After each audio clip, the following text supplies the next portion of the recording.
इस फाइल, ठीक है, सेव कर लें आप लोग। और ये करने के बाद आपको यहाँ पर क्लिक करना है अपनी एक्सटेंशंस वाली टैब में, और इस पर क्लिक करने के बाद आपको एक एक्सटेंशन इंस्टॉल करनी है जो कि है लाइव सर्वर। अब आप में से कई लोग शायद इसको पहली बार यूज़ कर रहे हैं और आपको पता ना हो कि लाइव सर्वर क्या होता है, क्यों होता है। आप इंस्टॉल करें इसको, ठीक है, लाइव सर्वर को। इंस्टॉलिंग, और इंस्टॉलिंग करते करते इंस्टॉल हो गया। अब यहाँ पर आप लोग देख सकते हैं कि मेरा लाइव सर्वर इंस्टॉल हो गया है और मैं किसी भी फाइल को लाइव सर्वर से खोल सकता हूँ। मैं आपको दिखाता हूँ, जैसे cwh.html जो हमने बनाई है फाइल, अगर मैं राइट क्लिक करूँ इस फाइल पर और लिखूँ ओपन विद लाइव सर्वर, यानी कि क्लिक करूँ ओपन विद लाइव सर्वर पर, ठीक है। अब देखो यहाँ पर मैं इस पर क्लिक करूँगा और ये मुझसे कुछ पूछ रहा है, मैं इसको कैंसिल करूँगा। और ये करने के बाद आप देखो कि ये एक लाइव सर्वर बना देता है मेरे लिए, एक वेबसाइट के जैसा सर्वर बना देता है, और उसके बाद मुझे सारी फाइल्स डिस्प्ले करता है। आप डायरेक्टली भी डबल क्लिक करके खोल सकते हो इन फाइल्स को, आप यहाँ पर इस पर डायरेक्टली भी डबल क्लिक करके खोल सकते हो, बट ये मेथड जो है ये काफ़ी रिकमेंडेड है क्योंकि ये एक वेब सर्वर आप लोगों के लिए बना देता है। और अगर आप लोग वेब सर्वर इस्तेमाल कर रहे हैं तो वेब सर्वर इस्तेमाल करने का फ़ायदा ये होता है कि आपकी फाइल्स एक्चुअली सर्वर के द्वारा ही सर्व की जाएंगी। जब आप बनाएंगे अपनी वेबसाइट, होस्ट करेंगे किसी जगह पर, तो अगर आप लोग शुरू से ही एक सर्वर के थ्रू सर्व करें अपनी फाइल्स को, तो चीज़ें जो है आइडेंटिकल रहती हैं। And this method is highly recommended इस मेथड के कंपैरिजन में, ठीक है। सो इसको भी मैं बंद करूँगा, इसको भी बंद करूँगा, और आई होप कि आपने अभी VS कोड इंस्टॉल कर लिया। We can use any text editor of a choice. Once again मैं आपको बता दूँ, here I am using VS code because it is lightweight, open source and from Microsoft. ये माइक्रोसॉफ्ट की तरफ से है, ओपन सोर्स है, लाइट वेट है। आपको सिंपली गूगल पर जाना है, टाइप करना है VS कोड, इसको इंस्टॉल कर लेना है जिस तरह से मैंने इंस्टॉल किया। और you can even right HTML even in notepad, you can write HTML even in notepad. Text editors like VS code just makes these things easier. हम लोग देखेंगे किस तरह से VS कोड जो है इन सब चीज़ों को आसान बनाता है। मैं यहाँ पर इस फाइल को जो CWH है, मैं यहाँ पर इसको एक ब्लैंक फाइल बना देता हूँ और मैं आपको दिखाता हूँ कि किस तरह से VS कोड आपको फैसिलिटेट करता है अच्छे वेब डेवलपमेंट में। अगर आप एक्सक्लेमेशन मार्क मारें और एंटर मारें तो आपको ये टेम्पलेट जो है ऑटोमेटिकली मिल जाती है VS कोड में, ठीक है। तो ये तो सिर्फ एक हमारा छोटी सी चीज़ थी। आप ऑल्ट दबाएंगे और अपर वाला एरो की दबाएंगे तो आप देखो ये इसको आप मूव कर सकते हो, आप मूव कर सकते हो इन सब चीज़ों को। इनफैक्ट इस लाइन को मूव कर सकते हो ऊपर नीचे इस तरह से, ठीक है। सो आप लोग अगर इस तरह से ये सब चीज़ें कर पाओगे तो आप लोग डेफिनेटली एक फास्ट वेब डेवलपर बन सकते हो, ठीक है, कंपेयर टू अगर आप नोटपैड में कोडिंग करो। नोटपैड में कोई कोडिंग नहीं करता है। हम लोग VS कोड इस तरह के फीचर्स के लिए, फॉर एग्जांपल लाइव सर्वर, ये लाइन को मूव करना, लाइन को डुप्लीकेट कर पाना, इन सब फीचर्स को यूज़ करने के लिए, कीबोर्ड शॉर्टकट्स को सेट करने के लिए, इन सब चीज़ों के लिए हम लोग यूज़ करते हैं। कंट्रोल दबाकर मैं जूम कर सकता हूँ अगर मैं अपनी सेटिंग्स पर जाऊँ और इसके बाद मैं अपनी ये वाली सेटिंग्स को ऑन कर दूँ। माउस व्हील से आप लोग जूम कर पाओ इस वाली सेटिंग को, अगर मैं चेक कर दूं तो मैं इस तरह से जूम कर सकता हूं, ठीक है। सो ये सारी की सारी चीज़ें जो है हम लोग सीखने के लिए VS कोड जो है यूज़ करते हैं। इन सारी की सारी चीज़ों का आनंद उठाने के लिए मैं कहूँगा VS कोड को हम लोग यूज़ करते हैं, क्योंकि हमें बहुत सारी चीज़ें मिल जाती हैं। नोटपैड पे तो कुछ भी नहीं होता है, फॉन्ट साइज़ के लिए भी आपको काफ़ी बटन दबाने पड़ते हैं, ठीक है। तो इसलिए हम लोग नोटपैड यूज़ नहीं करेंगे, बट नोटपैड हम यूज़ कर सकते हैं।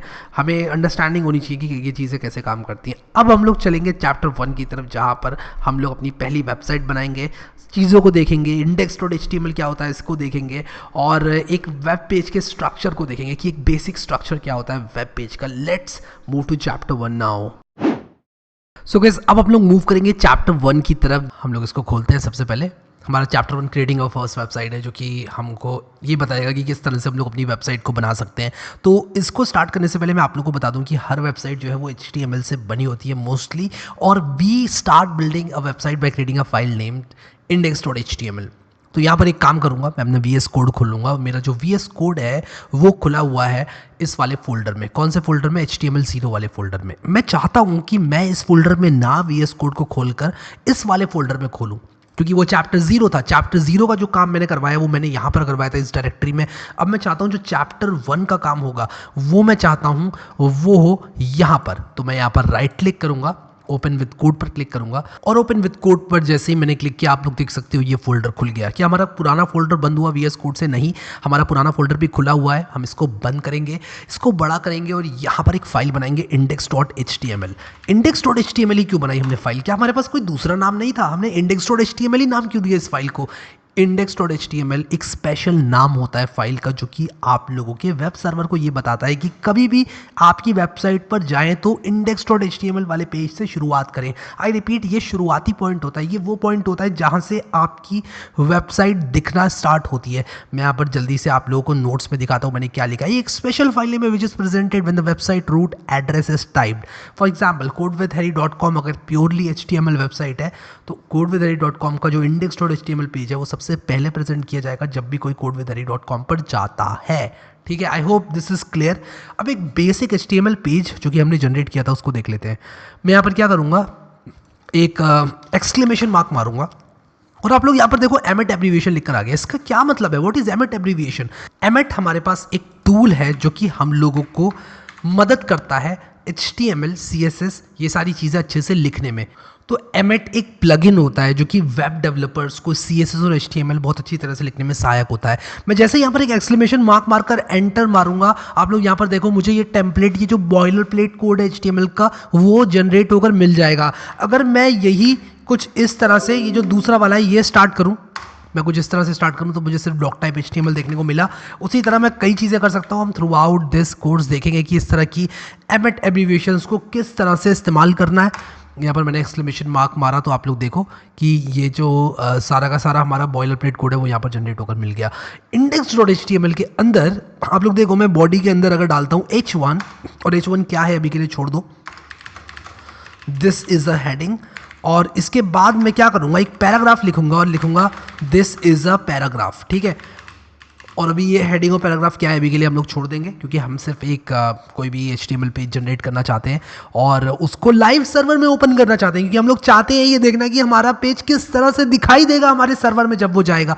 आप देखो जैसे ही मैंने लाइव सर्वर में इस पेज को खोला तो यहाँ पर URL में क्या लिखा है, 127.0.0.1 5500, जो कि हमारा एक सर्वर है जो कि लाइव सर्वर एक्सटेंशन ने बनाया।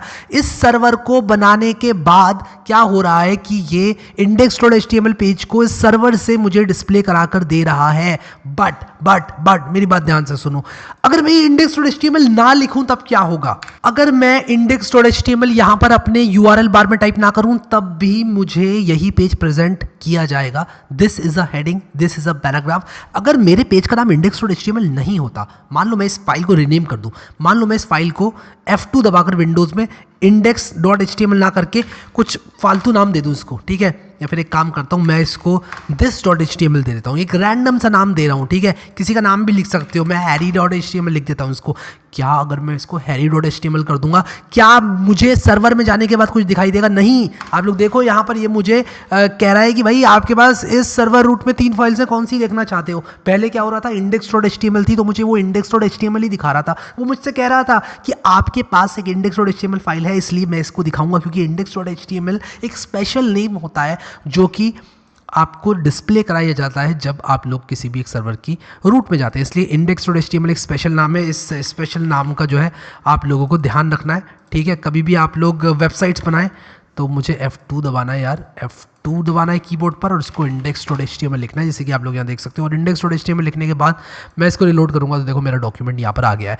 इस बेसिक HTML पेज को हम लोग देखते हैं कि ये क्या है, क्या चीज़ क्या कह रही है। अगर मैं codewithharry.com पर जाता हूं तो codewithharry.com का भी अपना पेज सोर्स है, उसमें भी ये सारे के सारे टैग्स हैं। हम लोग ये देखेंगे कि ये सारे के सारे जो टैग्स हैं एक बेयर मिनिमम पेज में, उसको किस तरह से हम लोग समझ सकते हैं, क्या चीज़ क्या होती है। सबसे पहले डॉक टाइप HTML देखने को मिलता है हमको सारी वेबसाइट्स में। स्पेसिफाई करता है कि ये एक HTML5 डॉक्यूमेंट है, ये HTML5 यूज़ कर रहा है। HTML टैग क्या होता है, ये रूट होता है एक HTML पेज का। हेड में क्या होता है, पेज का मेटा डेटा होता है। मेटा डेटा का क्या मतलब होता है, information about some already existing data, यानी कि कोई डेटा ऑलरेडी एग्जिस्ट कर रहा है उसके बारे में और जानकारी, मेटा डेटा, उसको मेटा डेटा बोलते हैं। डेटा क्या होता है, डेटा होती है इन्फॉर्मेशन। ठीक है, डेटा आपको पता है क्या होता है, किसी का मान लो आप नाम, पता, फ़ोन नंबर, ये सारी चीज़ें स्टोर करें, वो डेटा है। ठीक है, मेटा डेटा क्या होता है, उस डेटा के बारे में भी डेटा, यानी कि ये पेज अपने आप में एक डेटा है, बट मेटा डेटा का मतलब इसके बारे में भी डेटा, इस पेज के बारे में डेटा, कि यार ये पेज का डिस्क्रिप्शन क्या है, इस पेज का टाइटल क्या है, ये पेज जो है इसका और भी बहुत सारी चीज़ें होती हैं, कौन कौन सी स्टाइल शीट यूज़ कर रहा है, वो सारी की सारी चीज़ें हेड के अंदर आती हैं। ठीक है, हम लोग देखेंगे हेड के अंदर और क्या क्या चीज़ें आती हैं।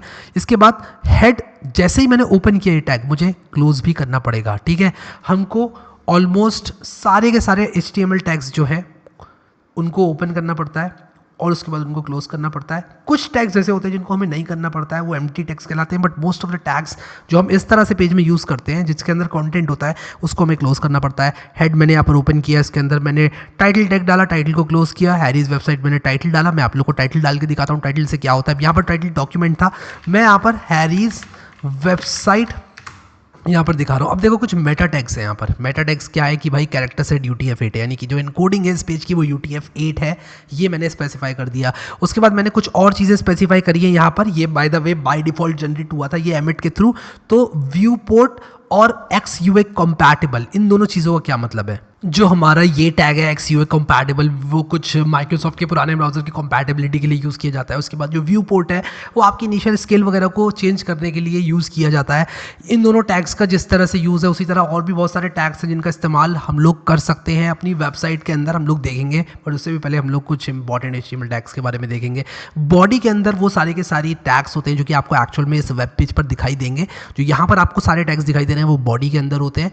अब आप लोग यहाँ पर देखो कि मैंने नोट्स में लिखी हुई है ये बात कि जो बॉडी है the main body of the page rendered by the browser, ये वो चीज़ है जो कि आपको यहाँ पर विजिबल होती है। ठीक है, इसके बाद मैंने एक पैराग्राफ टैग डाला हुआ है, एक हेडिंग टैग डाला हुआ है। उसके बाद मैंने बॉडी को क्लोज किया है क्योंकि यहाँ पर मेरी बॉडी क्लोज हो जाती है। यहाँ पर जो है मैं जो भी चीज़ ब्राउजर में रेंडर करवाना चाहता हूँ वो चीज़ एंड हो जाती है। ठीक है, तो यहाँ पर मैंने इसीलिए इसको क्लोज कर दिया, यहाँ पर क्लोजिंग टैग लगा दिया बॉडी का। ठीक है, सो ये चीज़ आप लोग को समझ में आ गई, HTML का क्लोजिंग टैग यहाँ पर आ गया। ठीक है, तो ये सारे के सारे कुछ हमारे टैग्स थे जिनके थ्रू हमने ये वेबसाइट बनाई है। क्या ये वेबसाइट बहुत अच्छी दिख रही है? ऑब्वियसली नॉट, ये वेबसाइट उतनी अच्छी नहीं दिख रही है, बट हमारी पहली वेबसाइट है, इसलिए जल्दी से कॉमेंट में सब लोग लिखो नीचे congratulations on your first website. ठीक है, हमने इस कोर्स की ये पहली वेबसाइट बनाई है, ये कैसी भी दिखती हो but this is a first website of this course. तो आप लोग नीचे कॉन्ग्रेचुलेशन ज़रूर लिख देना। अब यहाँ पर हम लोग वापस आएंगे नोट्स में। मैंने यहाँ पर आप लोग को बताया हुआ है टैग और एलिमेंट में क्या डिफरेंस है और उसी के साथ साथ किस तरह से ब्राउज़र आपका रेंडर करता है पेज को। तो देखो क्या होता है कि जो टैग होता है वो कंटेनर होता है या तो कंटेंट के लिए या और HTML टैग्स के लिए। फॉर एग्जाम्पल आप लोग यहाँ पर बॉडी टैग को देखो, बॉडी टैग के अंदर क्या है? बॉडी टैग के अंदर कुछ और टैग्स हैं। ठीक है, और उसी के साथ साथ कंटेंट भी है। ठीक है, H1 टैग की बात करें अगर हम, तो H1 के अंदर डायरेक्टली कंटेंट है जो कि है दिस इज अ हेडिंग, इसके अंदर और टैग्स नहीं है। तो एक टैग के अंदर या तो और टैग्स हो सकते हैं या फिर एक टैग के अंदर कुछ कंटेंट हो सकता है डायरेक्टली। ठीक है, जैसे H1 के अंदर है, जैसे पैराग्राफ के अंदर है। अच्छा, अगर आप लोगों को एक डमी पैराग्राफ जनरेट करना है एमिट की सहायता से, तो आप यहाँ पहले तो P लिखें, एंटर मारें और ये देखो ऑटो कंप्लीट होगा। इसके बाद आप lorem लिखें और 3 लिख दें। मैंने lorem 3 लिखा तो 3 वर्ड्स जनरेट हो गए। अच्छा, अगर मैं Ctrl Z करके lorem 30 लिख दूँ तो क्या 30 वर्ड्स जनरेट होंगे? ऑब्वियसली 30 वर्ड्स जनरेट हो गए। देखो अभी मैं सेव करूँगा तो देखो यहाँ पर 30 वर्ड्स आ गए। अच्छा, अगर मैं चाहता हूँ कि 300 वर्ड्स जनरेट हो जाएँ, दैट्स ऑल्सो पॉसिबल।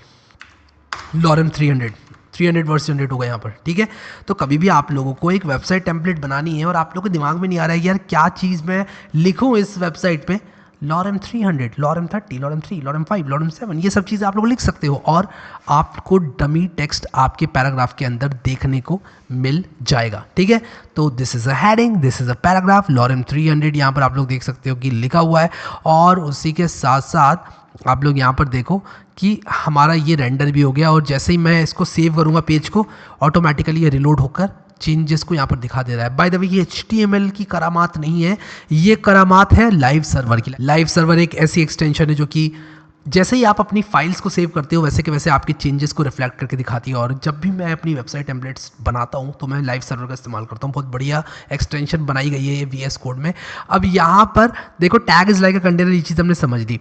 आपका जो HTML डॉक्यूमेंट है ना वो इससे ज़्यादा कुछ नहीं है, सिर्फ एक कोड है, सिर्फ एक पीस ऑफ कोड है।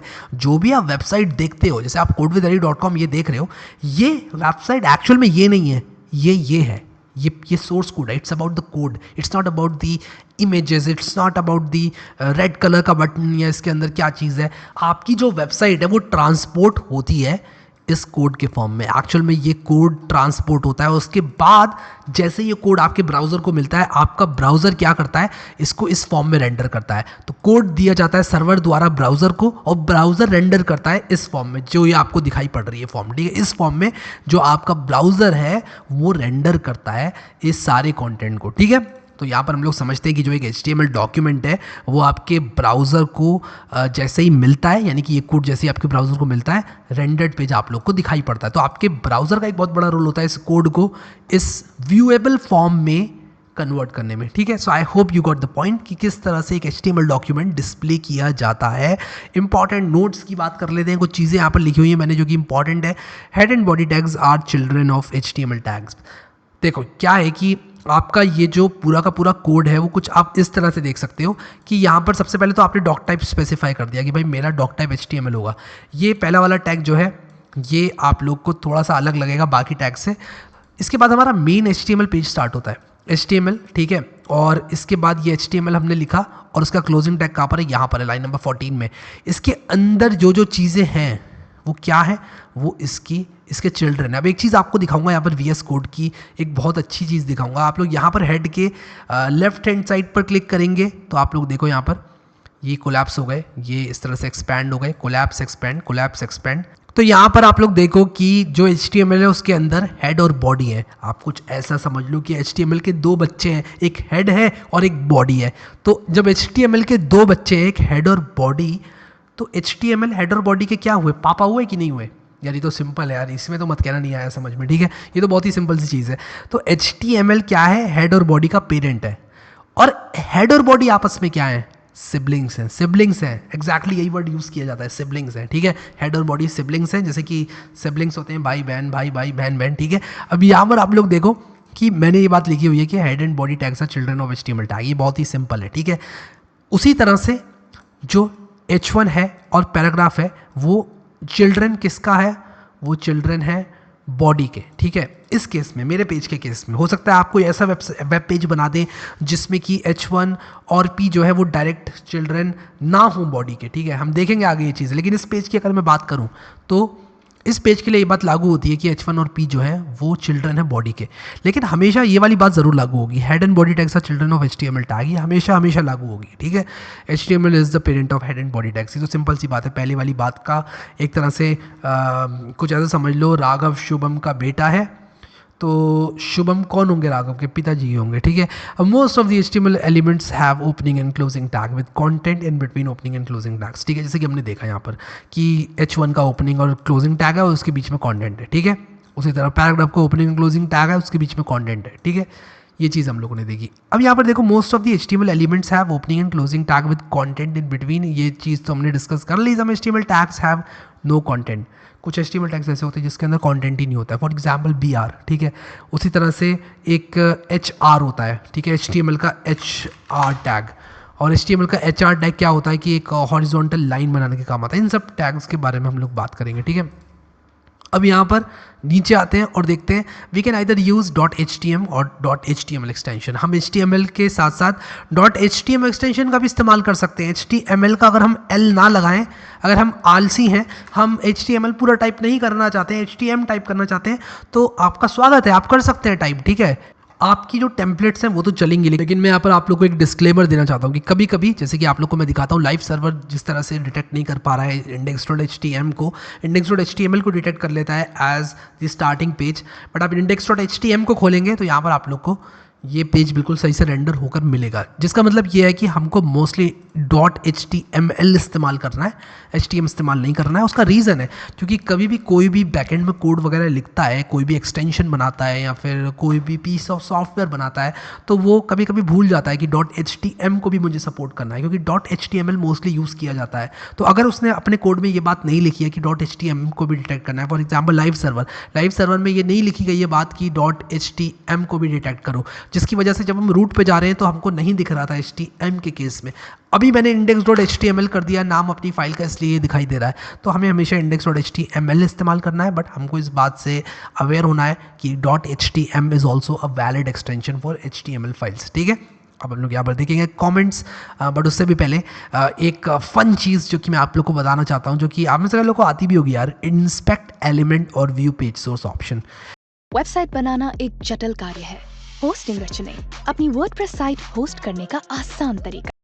ये दोनों ऑप्शंस होते हैं हमारे पास। इंस्पेक्ट एलिमेंट किस लिए यूज़ होता है? इंस्पेक्ट एलिमेंट यूज़ होता है किसी भी एलिमेंट को इंस्पेक्ट करने के लिए। फॉर एग्जाम्पल मैं आप लोग को अपनी वेबसाइट पर करके दिखाता हूँ। अगर मैं राइट क्लिक करूँ ब्राउज ब्लॉग पर और इंस्पेक्ट पर क्लिक करूँ, और आप लोग यहाँ पर देखो ब्लॉग, ब्राउज ब्लॉग, अगर मैं ब्राउज ब्लॉग की जगह कुछ इस तरह से लिख दूँ, ब्राउज दिस वेबसाइट, तो यहाँ पर देखो ब्राउज दिस वेबसाइट हो गया।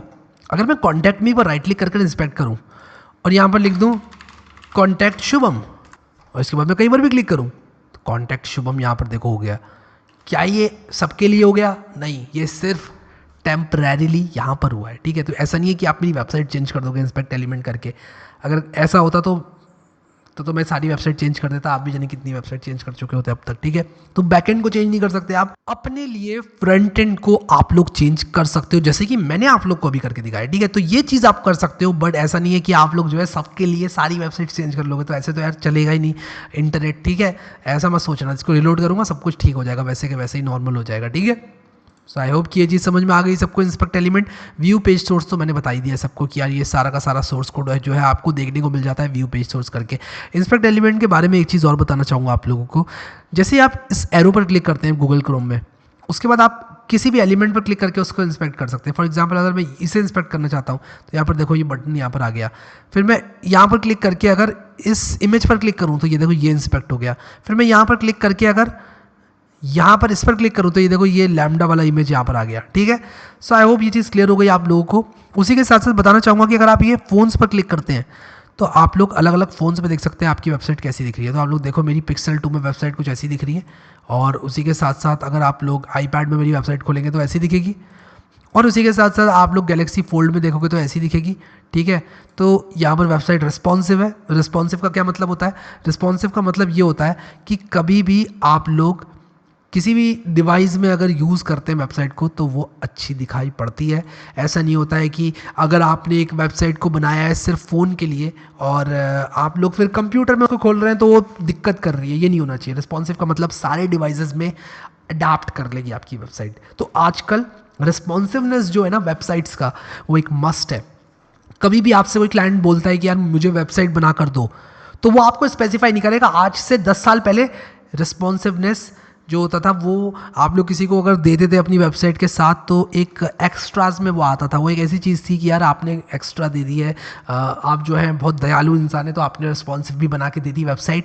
लेकिन आज की तारीख में वो नेसेसिटी बन चुका है, ऑप्शनल नहीं है रिस्पॉन्सिवनेस। 10 साल पहले थी ऑप्शनल, आज तो फ़ोन्स पे ज़्यादा यूज़ हो रहा है, इंटरनेट कंप्यूटर पे कम यूज़ हो रहा है। तो इसलिए लोग जो है सबसे पहले फ़ोन पे चेक करते हैं। इसलिए मोबाइल फर्स्ट का जो कॉन्सेप्ट है वो जो है बहुत ज़्यादा चल रहा है आजकल। मोबाइल फर्स्ट डिज़ाइन का मतलब भाई पहले फ़ोन में चले मेरी वेबसाइट, कंप्यूटर में चले ना चले बात की बात है, क्योंकि भाई सबसे ज़्यादा जो डिवाइसेस हैं जो यूज़ हो रहे हैं, इंटरनेट यूज़ कर रहे हैं, वो फ़ोन्स, टैबलेट्स और ये जो पॉकेट डिवाइसेस हैं वो हैं, ठीक है। तो आई होप रिस्पॉन्सिवनेस समझ में आ गया सबको क्या है, और रिस्पॉन्सिव कैसे बनाते हैं वेबसाइट को। हम लोग CSS के थ्रू बनाएंगे और कुछ जावास्क्रिप्ट लिख कर बनाएंगे, बट अभी हम सिर्फ HTML सीख रहे हैं तो इसलिए हम पहले ये HTML की जो स्टेप है ये पूरी कर लें, उसके बाद हम रिस्पॉन्सिवनेस ये सारी चीज़ें सीख लेंगे, ठीक है।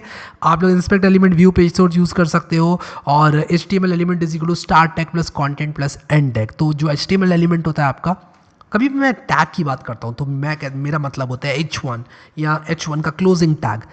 जो ये H1 है वो ओपनिंग टैग है, और ये वाला H1 जो है वो एक क्लोजिंग टैग है। तो जब भी मैं टैग बोल रहा हूँ तो मेरा कहने का मतलब है ये वाला टैग या फिर ये वाला टैग, लेकिन जब मैं एलिमेंट बोल रहा हूँ तो मेरे कहने का मतलब है ये पूरा का पूरा दिस इज अ हेडिंग जो है वो एक एलिमेंट है, ठीक है। तो वो एक एलिमेंट है, और यहाँ पर आप लोग देखो HTML एलिमेंट होता है start tag plus content plus end tag. तो ये तीन चीज़ें मिलकर बनाती हैं एक HTML एलिमेंट को। स्टार्ट टैग, कंटेंट और एंड टैग, ये तीनों से मिलकर बनता है HTML एलिमेंट, ठीक है।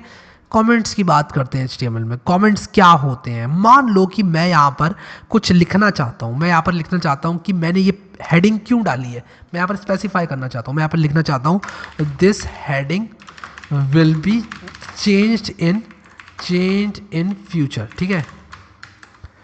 फ्यूचर को फटूरे पढ़ते हैं, फटूरे लिखते हैं, सॉरी, पढ़ते फ्यूचर है, ठीक है। अब यहाँ पर देखो, मैं जैसे यहाँ पर आऊँगा, प्रॉब्लम ये आ गई कि यार ये तो मेरे वेब पेज पे भी डिस्प्ले हो रहा है। अरे मैं यहाँ पर इसको सिर्फ लिखना चाहता हूँ, मैं यहाँ पर इसको डिस्प्ले नहीं कराना चाहता, लेकिन यार ये गूगल क्रोम तो मेरी इस लाइन को डिस्प्ले भी करा रहा है।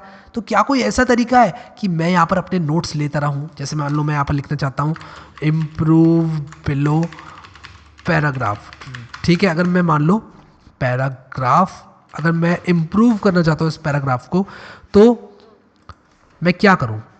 मैं यहाँ पर अगर इसको देखना नहीं चाहता तो मैं क्या करूँ? मैंने यहाँ पर इम्प्रूव बिलो पैराग्राफ लिख दिया, बट मैं चाहता हूँ ये विजिबल ना हो, क्योंकि ये मेरे नोट्स हैं, ये मेरे वो नोट्स हैं जो कि मैं यूज़र को नहीं दिखाना चाहता, मैं चाहता हूँ कोड में रहे मेरे लिए।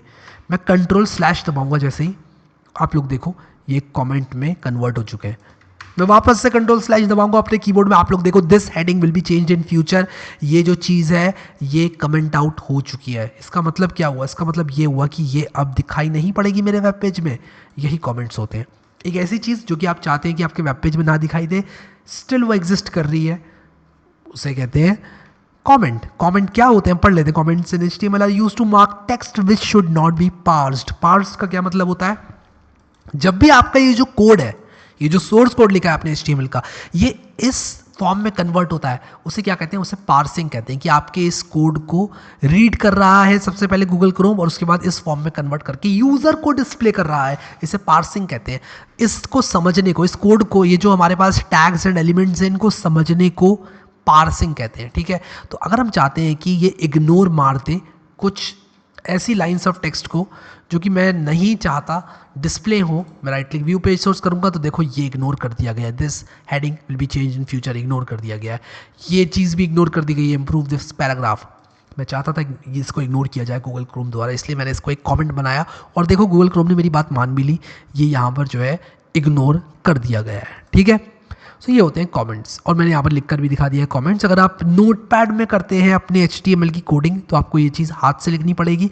कंट्रोल/ अगर आप लोग यूज़ करते हैं तो आप कमेंट अनकमेंट कर सकते हैं। कमेंट का मतलब किसी भी टेक्स्ट को कमेंट करना, और अनकमेंटिंग का मतलब किसी भी टेक्स्ट को जो कि ऑलरेडी कमेंट है उसको हटाकर अनकमेंट करना, यानी कि कमेंट को हटा देना। तो कमेंटिंग, अनकमेंटिंग, कमेंटिंग, अनकमेंटिंग, और ये चीज़ हम लोग यूज़ करेंगे टर्मिनोलॉजी बहुत ज़्यादा प्रोग्रामिंग के जगत में। इम्प्रूव बिलो पैराग्राफ को मैं रहने देता हूँ, heading will be change in future को रहने देता हूँ, सारी चीज़ें मैं यहाँ पर अभी रहने देता हूँ, और अगले पॉइंट पर पढ़ता हूँ। Case sensitivity. क्या HTML एक केस सेंसिटिव लैंग्वेज है? नहीं, HTML is a case insensitive language. कहने का मतलब है कि अगर आप लोग लोअर केस या अपर केस में से कोई भी चीज़ यूज़ करें तो काम कर जाएगी। क्या अगर मैं इस टैग को कैपिटल P लिखता और यहाँ पर भी कैपिटल P लिखूँ तो क्या ये मेरा अच्छी तरह से ब्राउज़र दिखाएगा? हाँ, बिल्कुल वैसे ही दिखाएगा। ये देखो, मैं इसको रिलोड करूँ तो यहाँ पर कैपिटल P आ गया है। तो मैं स्मॉल या कैपिटल में से कोई भी चीज़ यूज़ कर सकता हूँ, ठीक है, कुछ भी यूज़ कर सकता हूँ, बट इट्स हाईली रिकमेंडेड कि आप लोग लोअर केस टैग्स का इस्तेमाल करें। हमें पता है काम करेगा, बट इट्स हाईली रिकमेंडेड कि लोअर केस टैग्स का इस्तेमाल करें, ठीक है। तो ये पूरा का पूरा एलिमेंट है। P एक टैग है, ओपनिंग टैग, और ये वाला P एक क्लोजिंग टैग है। आई hope you got the point, आपको समझ में आ गया। अब हम लोग मूव करेंगे चैप्टर 1 के प्रैक्टिस सेट में, और प्रैक्टिस करेंगे कुछ चीज़ों की।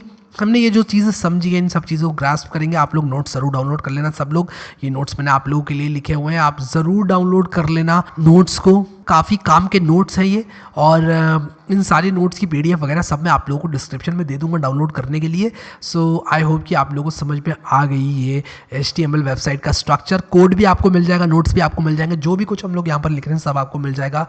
Let's move on to chapter 1 practice set. So guys, ये मेरा चैप्टर 1 का प्रैक्टिस सेट है जिसको मैं यहाँ पर खोल रहा हूँ, और इसमें मैंने कुछ क्वेश्चंस आप लोगों के लिए रखे हुए हैं जो कि आप लोगों को हेल्प करेंगे HTML को सही से समझने के लिए। अब यहाँ पर आप लोग देखो, inspect your favourite website and change something on the page which is displayed. बहुत ही एक सिंपल सी एक्सरसाइज है, पर मैं चाहता हूँ कि आप लोग खुद से इसको करें, क्योंकि यार देखो, एक बार आप लोग किसी भी एक वेबसाइट को खोलकर इंस्पेक्ट करोगे तो उससे सबसे पहली चीज़, जो पहला टेक अवे आप लोग को मिलने वाला है, वो ये है कि आप लोग अपनी फेवरेट वेबसाइट को चेंज करना सीख पाओगे। कोई भी आपकी वेबसाइट हो सकती है, मैं codewithari.com को चेंज करूँगा।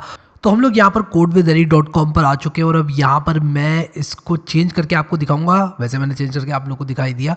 मान लो मैं यहाँ पर चेंज करना चाहता हूँ कॉन्टैक्ट मी को, और मैं यहाँ पर इसको करना चाहता हूँ for some reason contact this person, तो मैं इसको चेंज कर सकता हूँ इस तरह से, आप लोग भी इसको ज़रूर ट्राई करें अपने से, ठीक है। इसको चेंज कर रहे हैं, ज़रूरी नहीं है कि आप लोगों को codewithharry.com Decathlon, 60 plus sports, 6,000 plus products.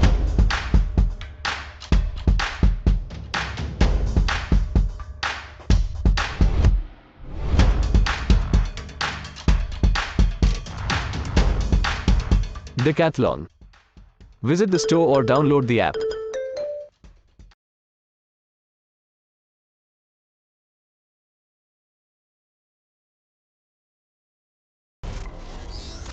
अब बिजनेस इंडियन तो होस्टिंग भी इंडियन।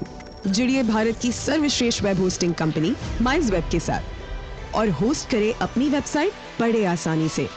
साथ ही पाएं 24/7 सहायता, सर्वोच्च श्रेणी की सिक्योरिटी और 99.95% अप टाइम, जो रखे आपके बिजनेस को हमेशा ऑनलाइन।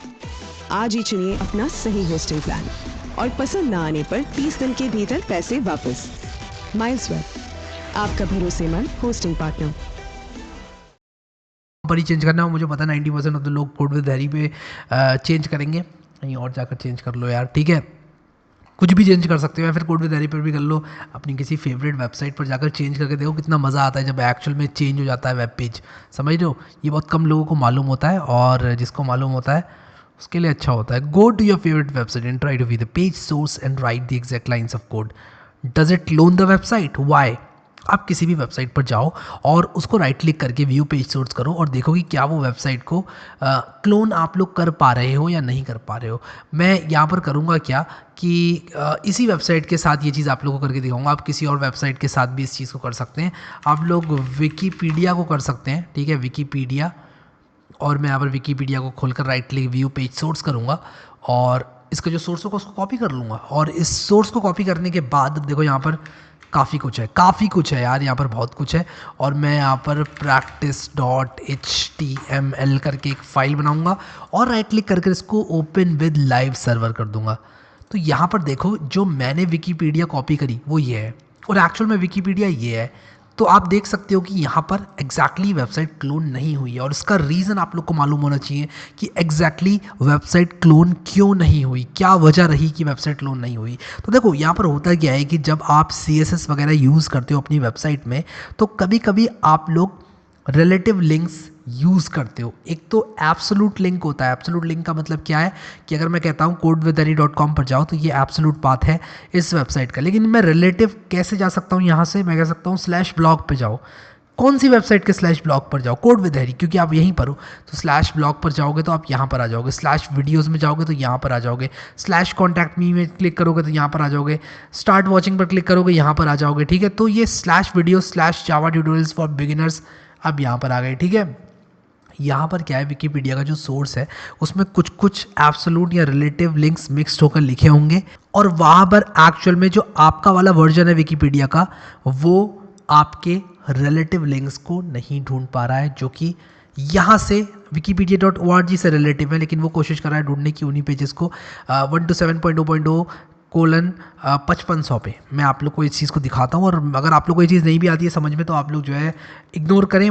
लेकिन अगर आप लोग को आ जाती है समझ में तो वेल एंड गुड, अगर नहीं आती है तो आगे आ जाएगी, चिंता मत करना बिल्कुल भी। तो यहाँ पर देखो कुछ यहाँ पर पेजेस हैं जो कि लोड नहीं हो पाए हैं, जिसकी वजह से यहाँ पर एरर आ रहा है।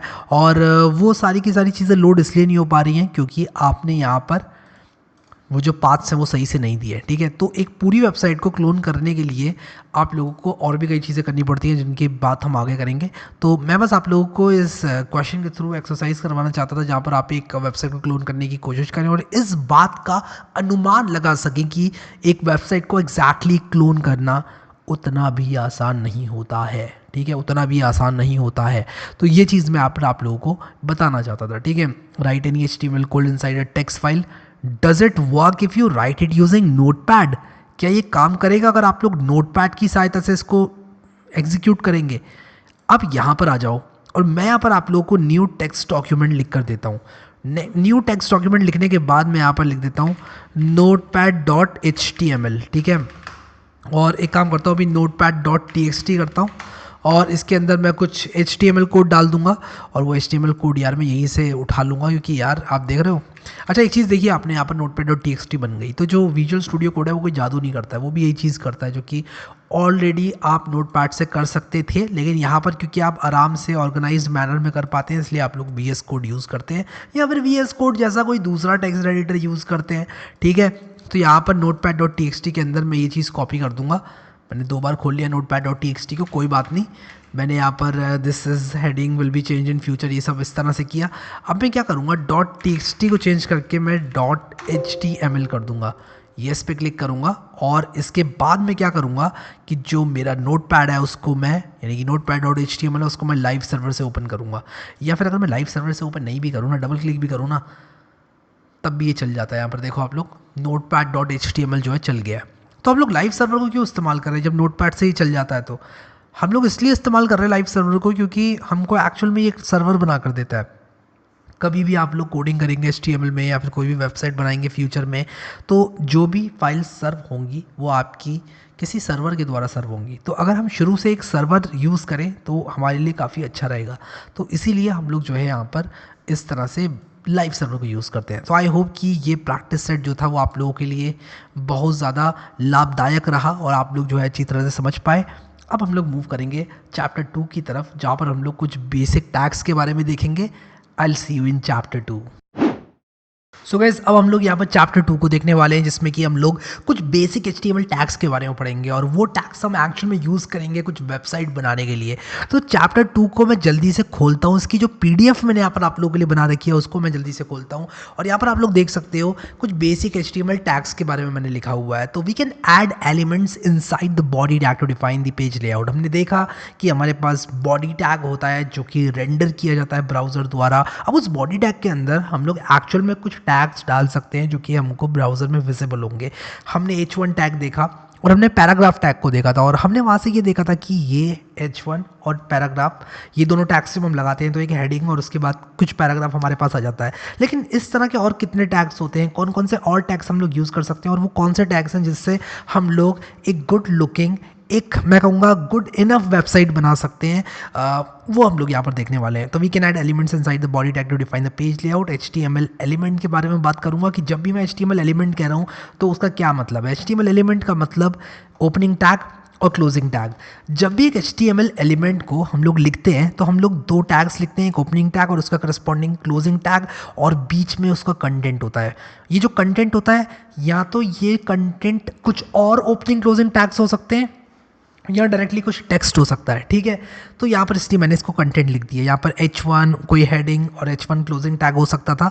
अब ओपनिंग टैग और क्लोजिंग टैग में आप एक चीज़ देखो कि जब हम यहाँ पर ये एंगुलर ब्रैकेट्स के अंदर कोई टैग लिखते हैं और उसको हमें क्लोज करना होता है तो हम लोग क्या करेंगे, यहाँ पर ये एक / लगा देते हैं और उसके बाद वापस से उसी टैग का नाम लिख देते हैं, यानी कि एंगुलर ओपन ब्रैकेट / बॉडी और उसके बाद ये क्लोजिंग ब्रैकेट हम लोग लगाते हैं तो ये क्लोजिंग टैग बन जाता है। इसी तरह से हम जितने भी टैग्स को ओपन और क्लोज करेंगे हम लोग इसी तरह से करेंगे HTML के अंदर।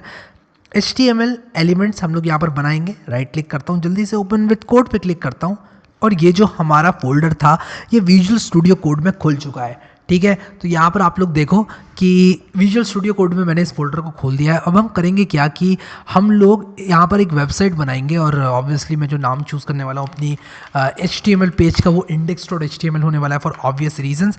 मैं यहाँ पर एक हमारा एक्सक्लेमेशन मार्क जो होता है उसको लगाऊंगा और एक्सक्लेमेशन मार्क को लगाने के बाद आप लोग देखो एमिट एब्रीविएशन आ जाएगी।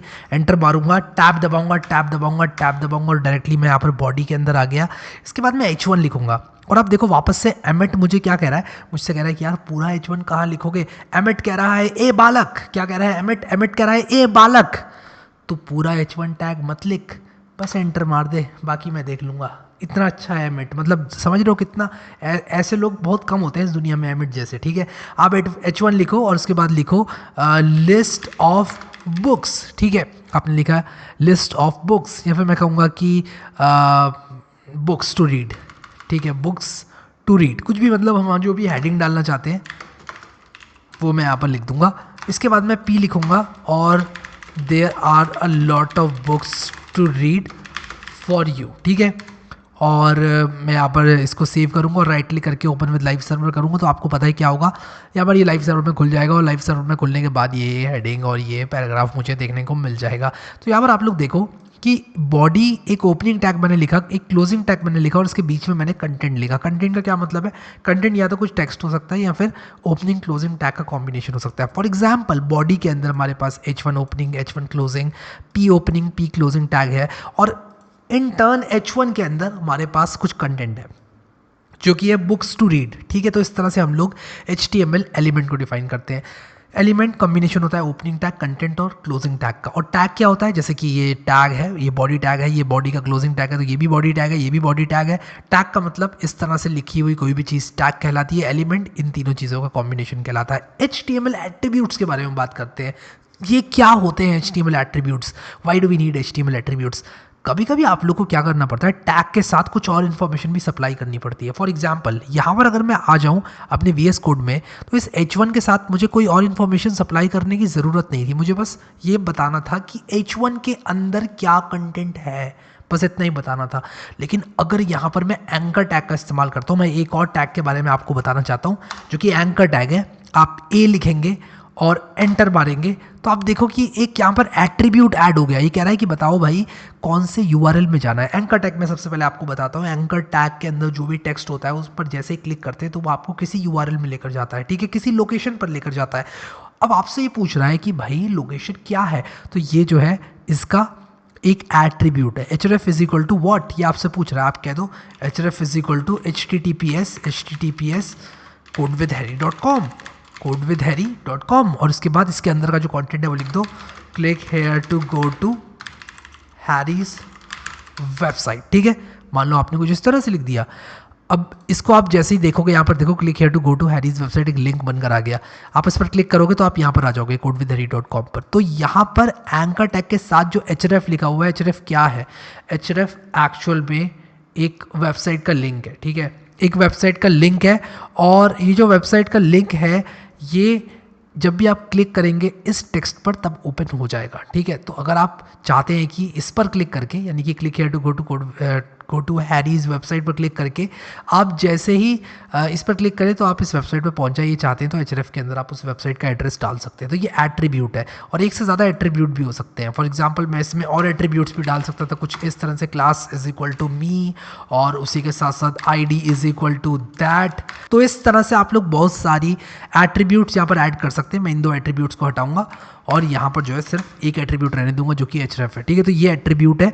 एट्रीब्यूट को कैसे लिखते हैं, एट्रीब्यूट की जो आपकी जो भी एट्रीब्यूट है उसका नाम, उसके बाद आप इज इक्वल टू साइन लिखते हैं और इसके बाद डबल कोट्स के अंदर आप एट्रीब्यूट को लिख देते हैं। क्या मैं सिंगल कोट्स भी यूज़ कर सकता हूँ? हाँ, मैं सिंगल कोट्स भी यूज़ कर सकता हूँ। तो यहाँ पर देखो हम सिंगल कोट्स यहाँ पर यूज़ कर सकते हैं। क्या ये चलेगा सिंगल कोट्स में? मैं अगर इसको लिखूंगा तो हाँ, ये बिल्कुल चलेगा। यहाँ पर देखो कोड विद हरी, यहाँ पर अगर मैंने सिंगल कोट यूज़ किया है, देखो मैंने यहाँ पर सिंगल कोट यूज़ किया है, href is equal to single quote के अंदर डाला है, ये भी चलेगा। तो सिंगल कोट और डबल कोट में डिफरेंस क्या है? देखो सिंगल कोट और डबल कोट में से आप कोई भी चीज़ यूज़ कर सकते हो, लेकिन आपका जो भी एट्रीब्यूट है उसके अंदर एक्चुअल में डबल कोट है। अगर जैसे मान लो मेरी वेबसाइट ये होती, फॉर सम वियर्ड रीज़न अगर ये होती तो आप यहाँ पर डबल कोट यूज़ नहीं कर सकते थे। अगर आप डबल कोट यूज़ करते तो ये कन्फ्यूज़ हो जाता कि क्लोजिंग टैग ये वाला है या फिर ये वाला। तो ये समझ लेगा कि आपका href के बाद सिर्फ इतना लिखा हुआ है और इस चीज़ को ये सोचेगा पता नहीं क्या लिख दिया है इन्होंने और कन्फ्यूज़ हो जाएगा और सिंटेक्स एरर दे सकता है। सो आप लोग अगर अपने एट्रीब्यूट के कंटेंट के अंदर डबल कोट यूज़ कर रहे हैं तो आप आउटर सिंगल कोट्स यूज़ करें एंड वाइस वर्सा। अगर आप लोग अंदर सिंगल कोट यूज़ करने वाले हैं तो आप डबल कोट यूज़ करें, वरना आप डबल कोट या सिंगल कोट में से कोई भी चीज़ यूज़ कर सकते हैं।